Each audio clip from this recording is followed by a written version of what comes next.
ಎಸ್ನ ಬೆಂಗಳೂರು ವಿಶ್ವವಿದ್ಯಾಲಯ ಸುಲೋಚನಾ ಜಿಎಸ್ ಅವರಿಗೆ ಪಿಎಚ್ಡಿ ಪದವಿಯನ್ನು ನೀಡಿ ಗೌರವಿಸಿದೆ. ಅದೇ ರೀತಿಯಾಗಿ ಡಾಕ್ಟರ್ ಜಗದೀಶ್ ಪ್ರಕಾಶ್ ಮಾರ್ಗದರ್ಶನದಲ್ಲಿ ಮಂಡಿಸಿದಂತಹ ಕರ್ನಾಟಕ ರಾಜ್ಯದ ಗ್ರಾಮ ಪಂಚಾಯಿತಿ ಚುನಾಯಿತ ಮಹಿಳಾ ಪ್ರತಿನಿಧಿಗಳ ಮಾಧ್ಯಮ ಒಡನಾಟ ಮತ್ತು ಹಾಗೆಯೇ ಅಭಿವೃದ್ಧಿ ಯೋಜನೆಗಳ ಪ್ರಚಾರಕ್ಕೆ ಮಾಧ್ಯಮಗಳ ಬಳಕೆ ಒಂದು ಅಧ್ಯಯನದ ಕುರಿತಂತೆ ಮಹಾ ಪ್ರಬಂಧವನ್ನು ಮಂಡಿಸಿರ್ತಾರೆ.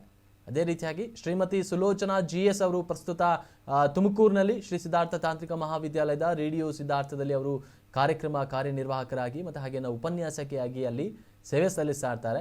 ಈಗ ಸದ್ಯ ಅವರಿಗೆ ಬೆಂಗಳೂರು ವಿಶ್ವವಿದ್ಯಾಲಯ ಅವರು ಮಂಡಿಸಿದಂತಹ ಒಂದು ಗ್ರಂಥದ ಮೇರೆಗೆ ಅಧ್ಯಯನದ ಮೇರೆಗೆ ಅವರಿಗೆ ಈಗ ಬೆಂಗಳೂರು ವಿಶ್ವವಿದ್ಯಾಲಯ ಸುಲೋಚನಾ ಜಿಎಸ್ ಅವರಿಗೆ ಪಿಎಚ್ಡಿ ಪದವಿಯನ್ನು ನೀಡಿ ಗೌರವಿಸಿದೆ.